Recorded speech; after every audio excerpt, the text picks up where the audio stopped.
But the city we want to focus on today is the city, maximum COVID. That's right. Mumbai is the city which is now the biggest concern in the battle against corona. The Mumbai spike is what we want to start with. Remember, COVID cases May 1st, 7,625. By May 6th, they had crossed 10,000. By May 16th, they had gone up double almost to 18,000. So Mumbai was doubling at that moment by almost every 10 days.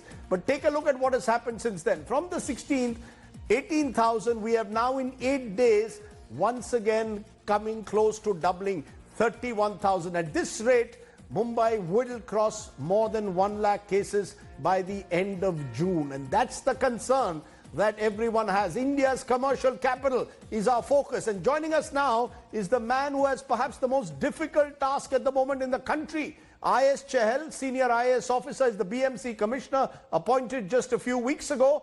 And he will be questioned by several Mumbaikars along with me. Dr. Jalil Parkar is a pulmonologist at Lilavati Hospital. Niranjana Hiranandani will join us, co-founder of Hiranandani Group. Sucheta Dalal is managing editor of Money Life and an NGO that is working on COVID. And Sahil Joshi is our executive editor and Mumbai bureau chief. I appreciate all of you joining us. But Mr. Chahal, the focus is on you, sir. When I put out those numbers, do those numbers scare you? That Mumbai has reached 31,000 at the moment, and if this rate continues, will cross 1 lakh and beyond by the end of June.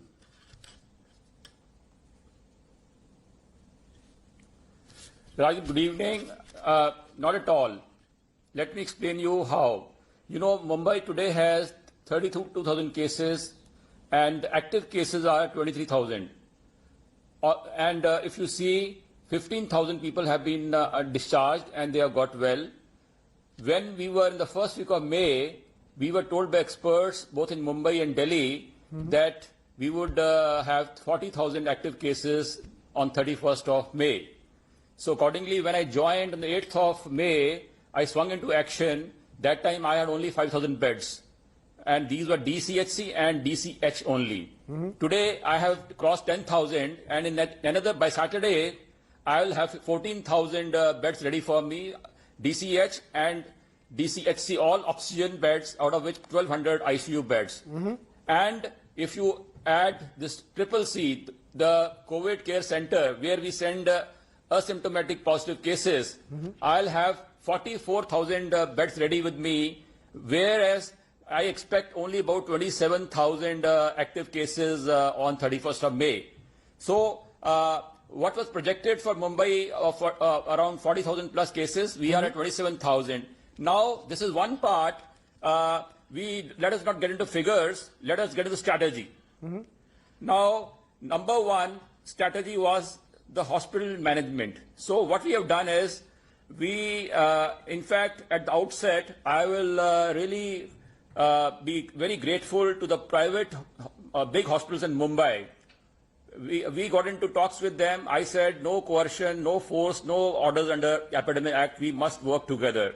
So we had 4 rounds of meeting under the chairmanship of Chief Secretary, and then the 4th meeting was held in my office, where I requested all the CEOs and managing directors of these hospitals like Beach Candy, Nanavati, Bombay Hospital, Lilavati. I said it is a matter of prestige for the city of Mumbai and the financial capital of India. The world is watching us. Let us join hands. Let us have self-service. We should not think about money, about profit now. And I said, you give all your 100% ICU to me, 417. You give me all 100% COVID beds to me, 2420. And whereas non-COVID are concerned, 3020, I said, give me 80% of that. And these will be charged at government rates, 4,000 rupees for normal COVID bed, 7,000 rupees for oxygenated bed, and 9,000 rupees for ICU bed. And they were so kind enough. I am really grateful to them. I literally, with my folded hands, I begged to them to join me, and they did. And hats off to them. Today, we have a single dashboard of private hospitals and government hospitals, and we are now, since last 3 days, everything is online. After every 30 minutes, we have updating on our dashboard of any bed getting vacant or any bed getting occupied. Not only this, these 10,000 critical beds, which can handle serious patients, which will become 14,000 by the Saturday, we have now given unique IDs to each and every bed, whether government or private, and in another 3 or 4 days, we'll be allotting bed numbers to people who call on 1916. For example, if somebody needs oxygen bed in KAM, he'll be given KO25 bed, and he walks straight on the bed. He doesn't have to wait in the hospital. So this, we will be ahead of the virus. If today we are prepared for 27,000 active cases with 44,000 beds, I am planning to have 100,000 beds by 15th of June. And I assure you it will be done. You're telling me, Mr. Chair, you're telling me that you'll have 100,000 beds, because our reports, when we've gone to the grounds, have suggested that there is an overcrowding at the moment. The pressure is on 4 hospitals.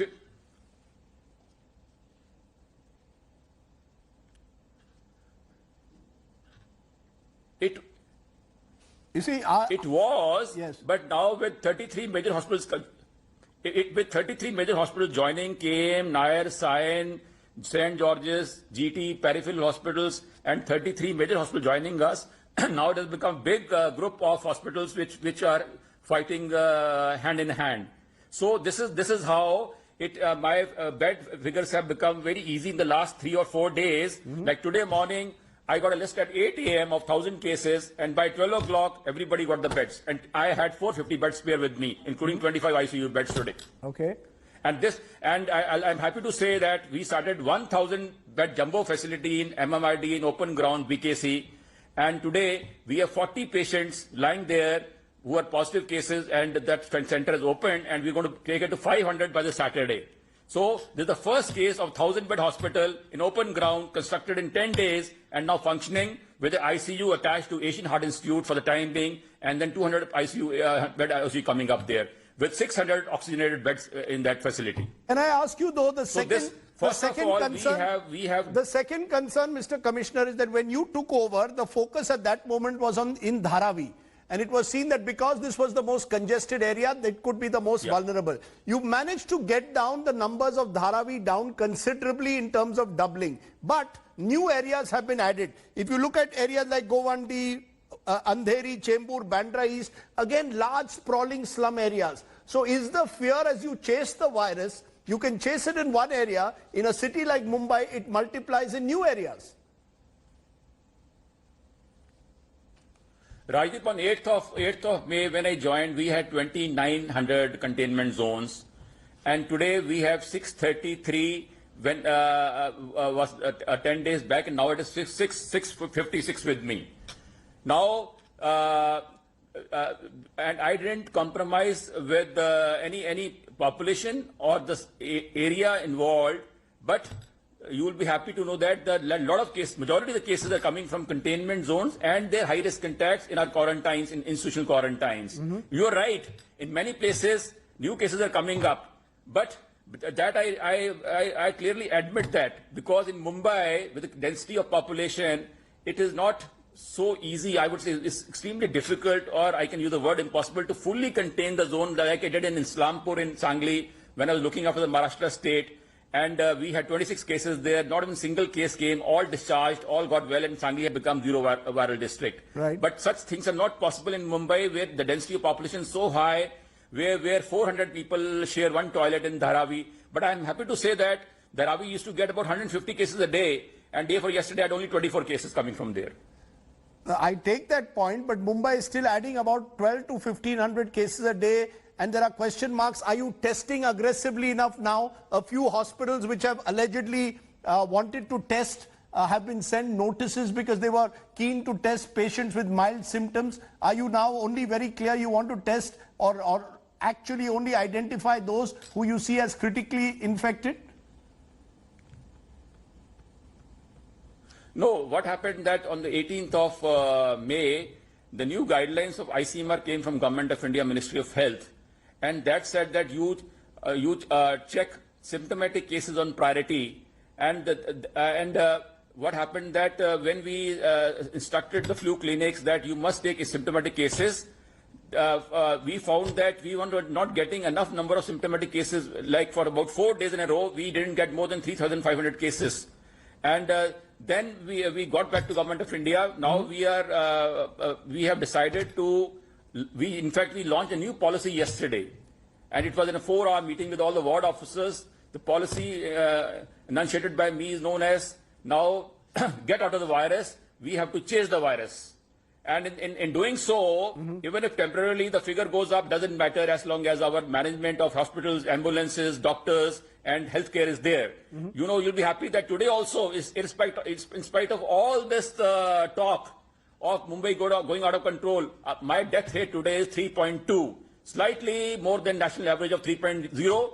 And now you see, in a week's time, I am going to get that down to 3.0. You're going to get the reason. I'll tell you why. We started.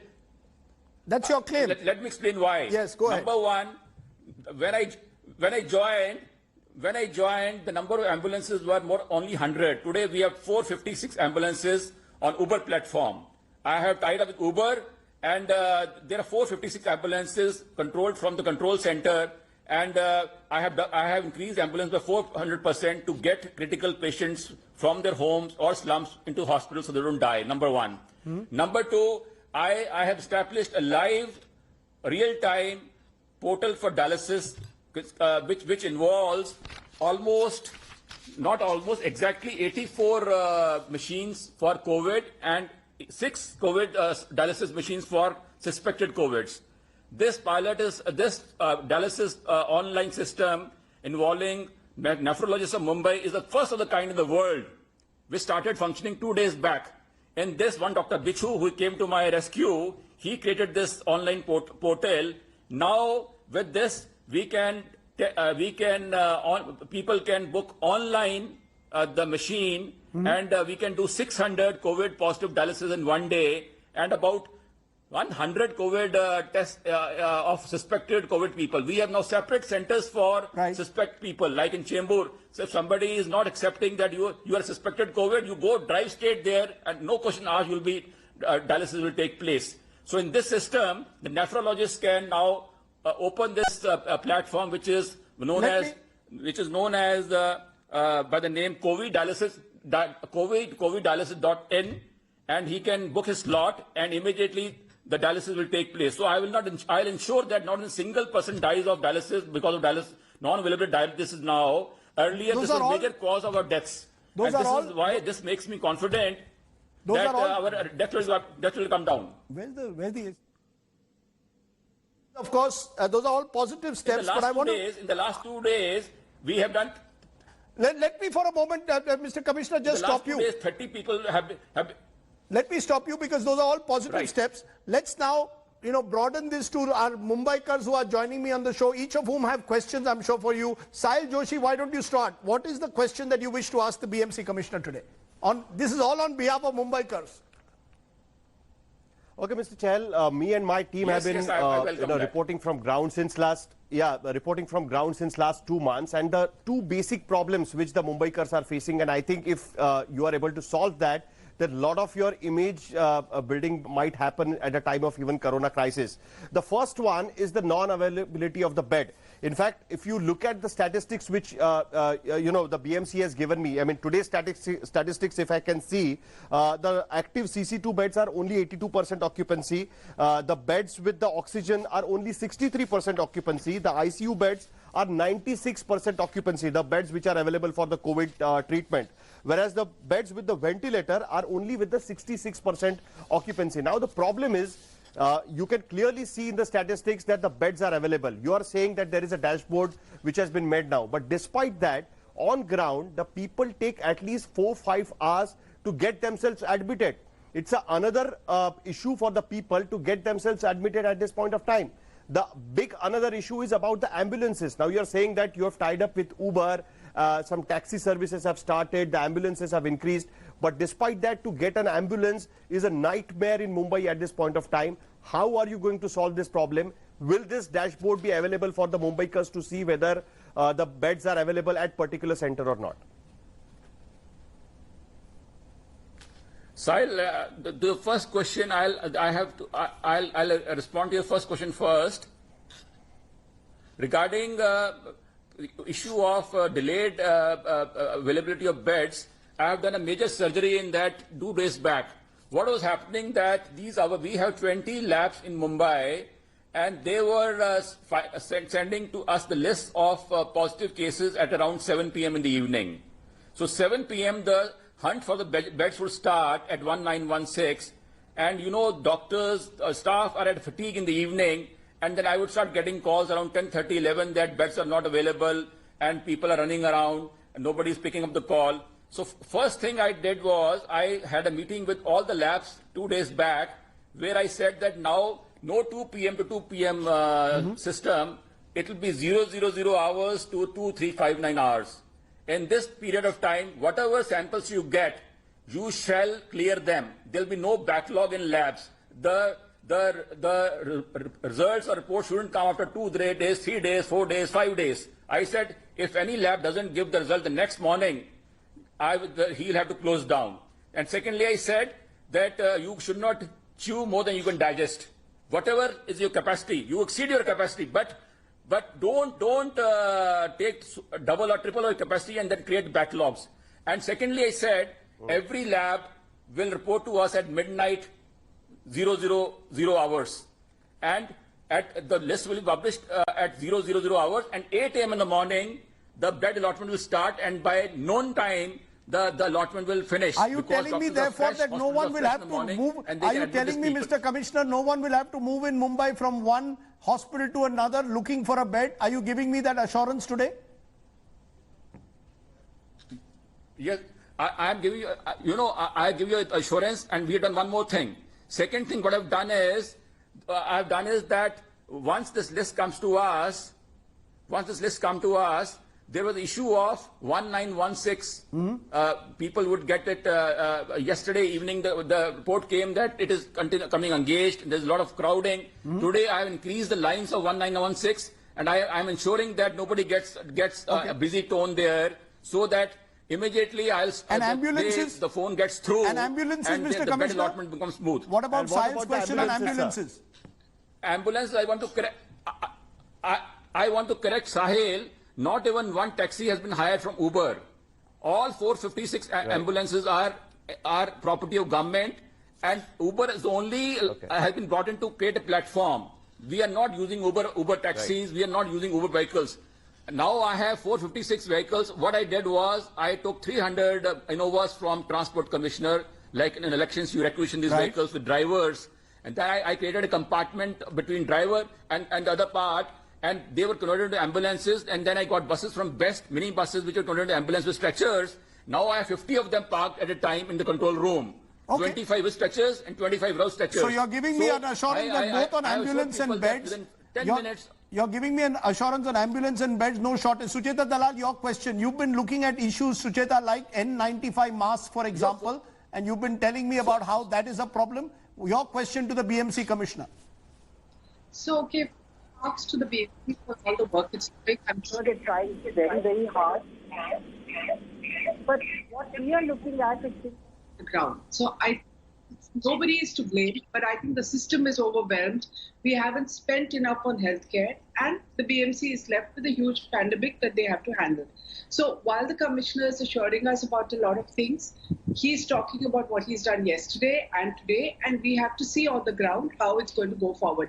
As of 2 days ago, I worked with a group of hospitals, and 2 doctors on that group were searching for beds, and they were not available.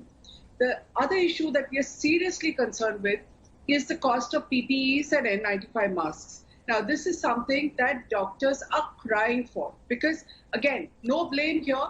The government can only provide so much. It is we in civil society who have to make up for the rest. But I believe that my donors should not have to pay 5 times the money for an N95 mask, which used to cost 30 rupees or 40 rupees. I have myself bought it at 40 rupees. It's not available. It is being hoarded. We get messages every few minutes saying we have 50,000 masks, we have 5 lakh masks, and as long as we are paying 175. Now, we've been pleading with the government, the state government, as well as everybody else. We have gone to court and filed a public interest litigation because what should have been done automatically, which is bring down, cap the price. It is under essential services, been declared a drug. It is not being done. And this is such a big mystery, because why should you have to pay more than 400 rupees for a PPE and more than 40 rupees for an N95 mask? Mr. This Chahal? is only for doctors. Mr. Chahal, if you cap the prices for COVID in private hospitals, why are you not ensuring that PPEs and masks prices are also capped? Rajdeep, I have gone a step further. I have gone a step further ahead. When I joined, I found that in containment zones and in slum areas and at Mumbai at large, there are almost 2,000 private clinics, nursing homes, and small prescription doctors outlets closed. When I interacted with IMA and I interacted with the doctors, they said they had 3 reasons why they are not opening their shop. Number one, they say that like we are afraid that any suspected person will come and they will get COVID. Number two, they said that like many society is not allowing us to open. I said as far as number one is concerned, I made a policy that any person who opens his clinic, and there are about 1,500 such RMPs in Mumbai, I said I'll give you 2 PP kits free of cost every day with 1 week's quota in advance. And BMC will bear the cost, doctor will be given it free. And I said that like... Sir, but we have reported a number of health workers. We have reported a number of health workers who have come to us saying they are struggling with PPE equipment, and in many cases, especially junior doctors who are the most vulnerable in this regard.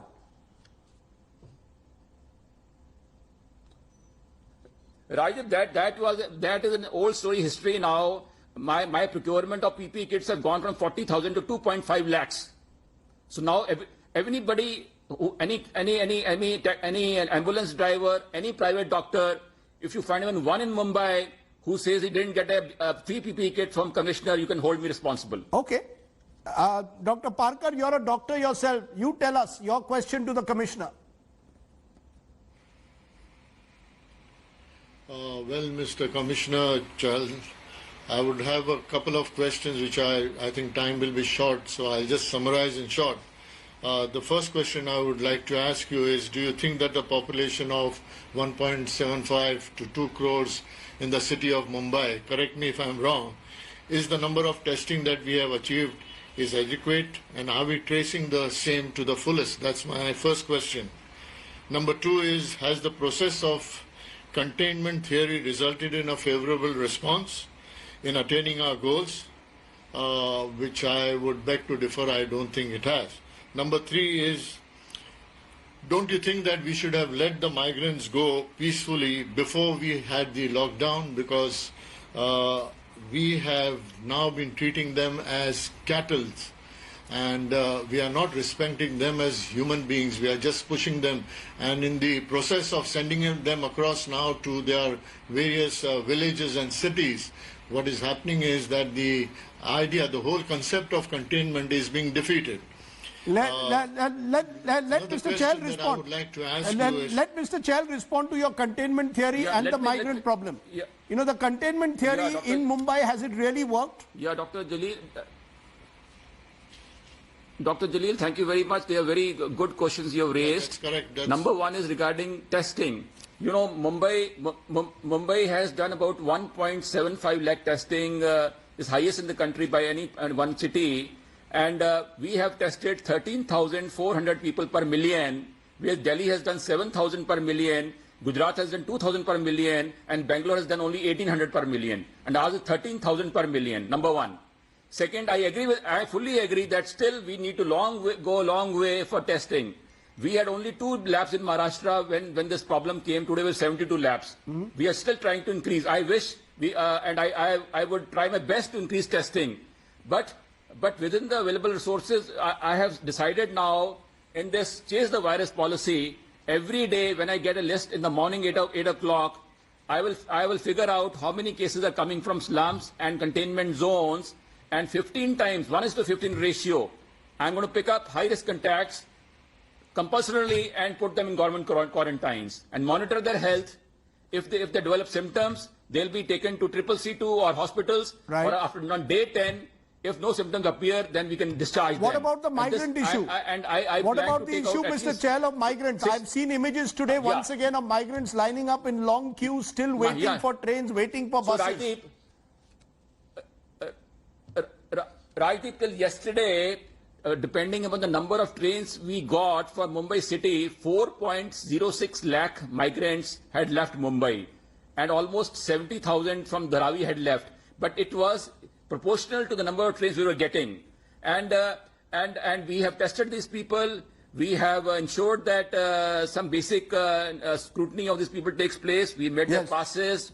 I personally went to the office of police commissioner, sat with him to streamline this, and in few days we could take out 400,000 people till yesterday evening. Okay, let me bring in Mr. Hiranandani, because Mumbai is the commercial capital. And question, Mr. Hiranandani, for the Commissioner. One, I presume, is how long will the lockdown continue? But go ahead.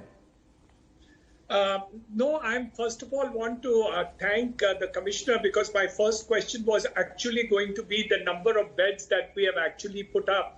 And I'm quite happy to hear that the numbers that he has talked about and bring into operational within a day or two, I think will make a huge amount of difference in terms of it, in terms of how it is.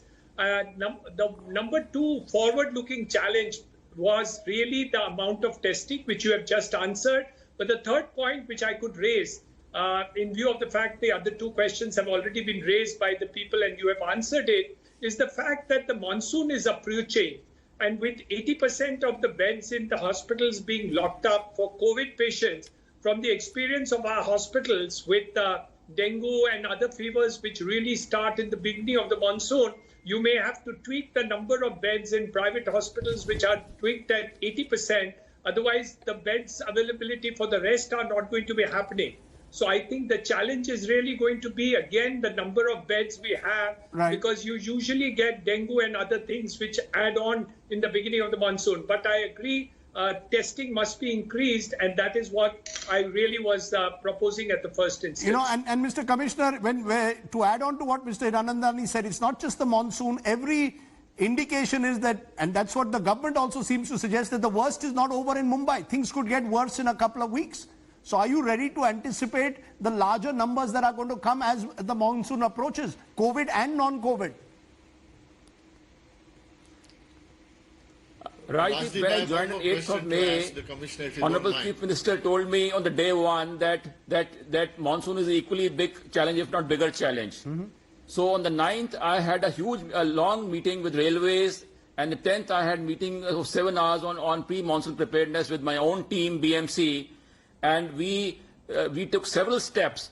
I had almost 1,000 private sector permissions pending with me for pre-monsoon works and bringing those works to safety level. I immediately made automatic route. I said, no permissions, you just upload that you are a self-attestation that you will do your private work with in-situ labor, and you won't go beyond making it to safety level. And all automatic route was created, and more than 1,100 cases got automatic permissions to do their work. On government side, in Mithi River, which is the main challenge to us, the dredging was going on in one shift. I made it in 3 shifts. Now 24 hours in 3 shifts, the Mithi River dredging is going on. Then we have installed huge pumps to push out water during high tides. So all testing has taken place. Today morning only, Honorable CM took a review of railways and BMC of our monsoon preparedness. And as far as Dr. Hiranandani had raised the issue of beds, I'd like to clarify that when we got into negotiations with the private hospitals, when we started talking to them, whatever number of non-COVID beds they had, it remains uncompromised. Not even a single non-COVID bed is getting converted into COVID bed. They had 3020 non-COVID beds. And we said that this arrangement will remain unchanged. Only thing was that 80% of those beds will go at government rates, 20% will go at your own rate, whatever rate you want. Can I ask you also, before I come to another round of quick questions, is that, and very short answer, sir, is the lockdown itself. 31st is supposed to be the date by which this round of lockdown ends. Does Mumbai need a couple of weeks more to get its act together, if not longer? Yeah, I'll answer this question, but one question of Dr. Jalil remained unanswered, which was that that if there was no regarding containment zones and lockdown, if it was not there, what would have happened? You know, the experts have given us figures that this figure of 33,000 today would have been 4 lakhs if the lockdown was not there and we had not managed the containment zone. This figure would have gone to 4 lakhs instead of 33,000 today where we are. And now answering your present question, I believe that there has to be a graded unlocking. You can't unlock a city like Mumbai with the 1.8 crore, 2 crore population in one single go.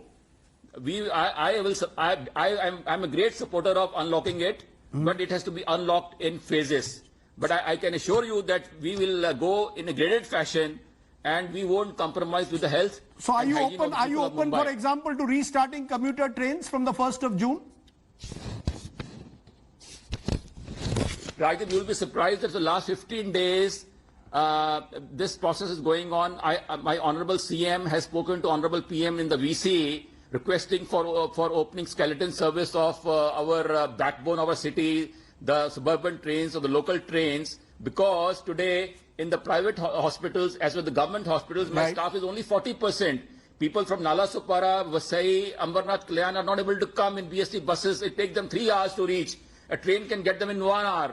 So we had requested the government of India that if you allow just for 4-5 stations halt, we will ensure that emergency workers will only go with the I-card. So you are asking both the trains, but I'm sure these things are going to happen in a day or two. So you are asking for an opening up of skeletal services of train. A quick round of questions, final round, and with quick responses, starting with you, Sahil. What is the question you want to now ask?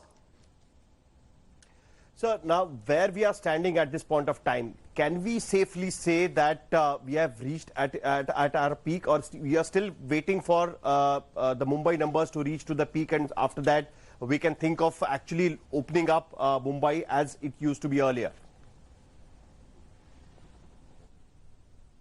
Sahil, Mumbai, we are in favor of graded opening. At the same time, we are planning for 100,000 beds. Plan is coming, which includes another 6,000 coming up in BCH, coming up in Daisar Naka, in Mulund Naka, in Race Course, and Mumbai Metro is constructing, and 1,000. These are all DCH with ICUs. So we intend to add up 6,000 more critical beds by end of June. And so we are prepared that if this figure of 33,000 today... Yes. What will be the figure end of June? What's the anticipation end of June? What figure are you prepared for at the end of June?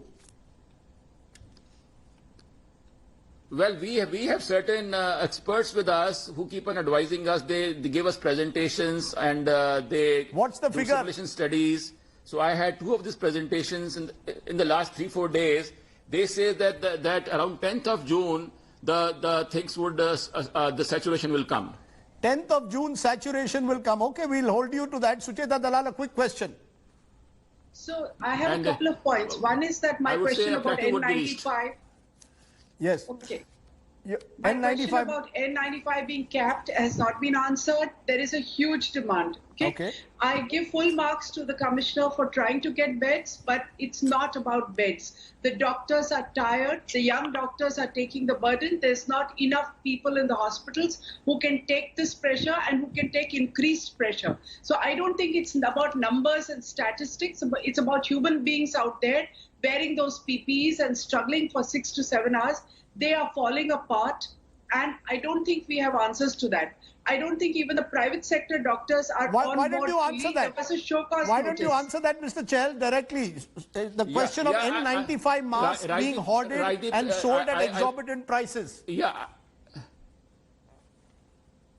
Rajdeep, I will be frank enough to admit that I have not applied my mind there because I am there for the last 15, 16 days only, 18 days now. But tomorrow morning, I assure that there will be a surgery on this also, and I'll take care of this particular thing also, and I assure Sujita for that. And I'll come back with a solution in the next 48 hours.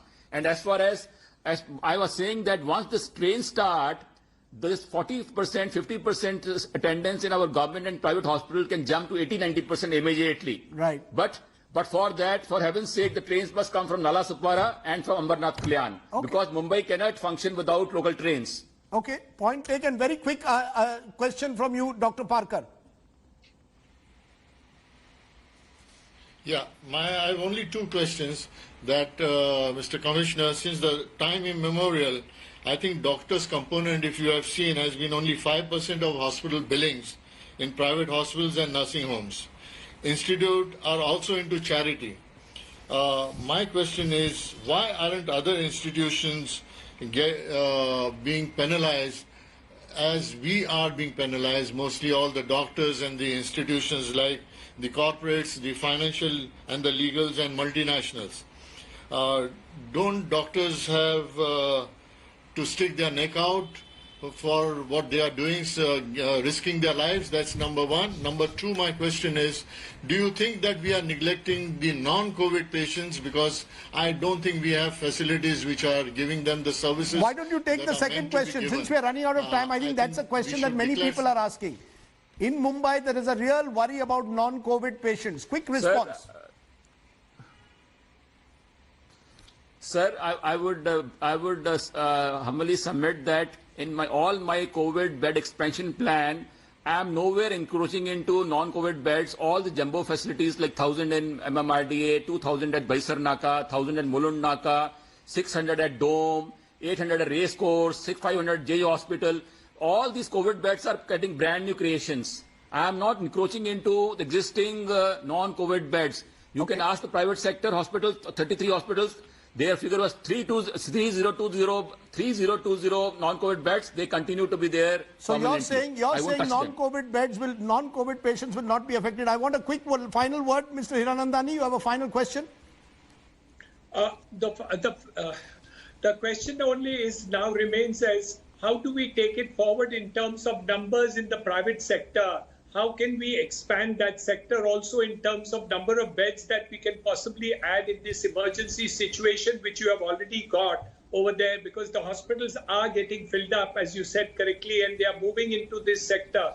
And we want that support because the doctors and nurses are actually getting tired of, and we will need support in terms of the number of doctors and nurses that will be required in the private sector. So we will need some sort of segment that municipal corporation can also help us in this segmentation of support, because they are actually tiring out now in the private sector. Quick response, Mr. Chell. You've already taken over most of the private hospitals. No, we have not taken over. We are regulating their rates. Whatever COVID beds they had, whatever non-COVID beds they had, we are not changing their equation. We are only saying that if Nanavati was charging 1 lakh for a bed, it should come for 4,000 rupees now, full stop. Okay. They will run the show there for next 90 days. It's a nation building. It's a normal situation. For a normal situation, you need a normal response. This is what we expect from them. Can I ask? Rajiv, give me 2 minutes. Yes. Give me 2 minutes. Yes. I would very humbly, with folded hands, make an appeal to all my respected Mumbaikars, all eminent citizens of Mumbai, that don't be scared with the numbers.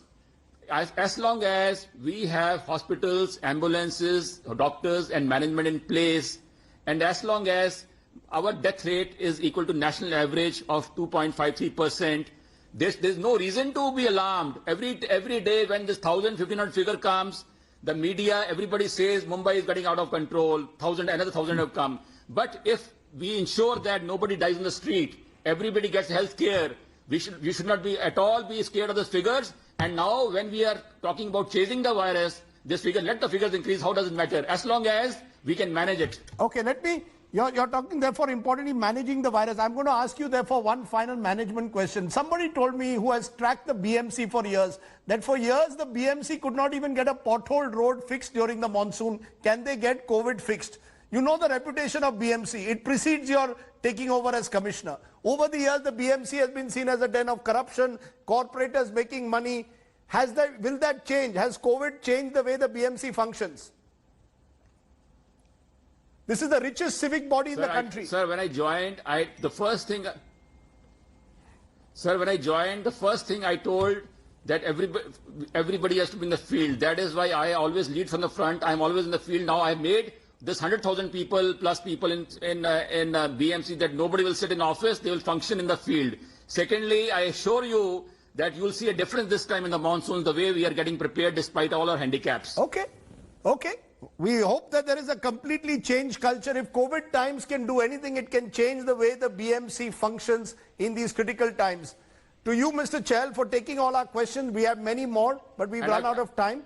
We will wait to see on... One last point, Rajdeep. Yes. One last point, Rajdeep. Yes. Go ahead. I have told all my 1.4 lakh people in BMC that we should not, this is now a mission. We should be in the mission mode, and it is not a question of our posting or transfer here. It is the greatest opportunity for service of society, service of mankind. And we will leave no stone unturned to achieve this mission, because I have put the entire BMC in mission mode. So we are all somewhere Mumbaikars, which is why we feel very strongly about the city and emotional about the city. I hope that all these issues that you've raised are actually concretized and resolved on the ground. Sahil Joshi, Sucheta Dalal, Niranjan Hirandanani, Dr. Jalil Parker, who asked the questions, and particularly Mr. Chahal for taking those questions without asking me for any pre-ordered questions. I appreciate you joining me and answering all those questions on the show today. That's what happens when you have Mumbaikars on the show.